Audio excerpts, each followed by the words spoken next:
All right, figured we'd go over a solving problem here before the test today. And what I would go with this is, um, we need anytime we're doing solving problems, I like to do the common denominator method. Now, this one's kind of a pain because there are no common denominators at all. This is technically over 1. So basically, we're going to need to make the common denominator 3 times x plus 4. So this one's going to need to multiplied by 3. This one's going to need to get multiplied by the x plus 4 over the x plus 4. And this one's going to need to get multiplied by both. So 3 times x plus 4 over itself. So 3 times x plus 4, 3 times x plus 4. At this point, these will now all have the same common denominator, which is going to let us eliminate that and solve the problem. So let's go ahead and write what we're going to have. So we're going to have 6 over 3 times x plus 4. 3 times 3 is 9, and then we can distribute that 9, so it's going to be 9x plus 36 over the same denominator. And over here, that's going to be 11x plus 44 over the same denominator.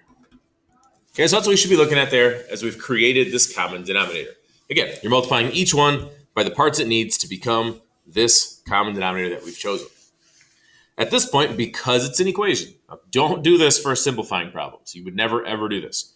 But because it's an equation, anything that's on both sides of an equation can be eliminated. And now we have just this equation. We're going to take this, we're going to solve it.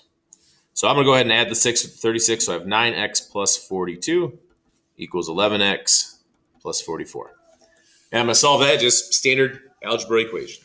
So I'd subtract the 9x to the other side, and I would subtract the 44 over, get the numbers on one side. So what's that going to do for me? I'm going to have a negative 2 here, I'm going to have a positive 2 there, and I'm going to divide by 2. So I get that x is negative 1. Sweet. Check it against the possible restrictions. In this case, the only restricted value would be, negative 4. It's the only thing that's going to give us a 0. And that's not negative 4, so this answer is good. Now, if this was negative 4, we'd be like, ooh, that's a restricted value. So we call this extraneous. And we'd say this problem had no solution if that was the case. But in this case, though, it's just one solution, and we're all good. And you can always check these. If you want to throw negative 1 in here, type this in a calculator, you can see if it's actually equal to 11 thirds. No reason not to check stuff like that.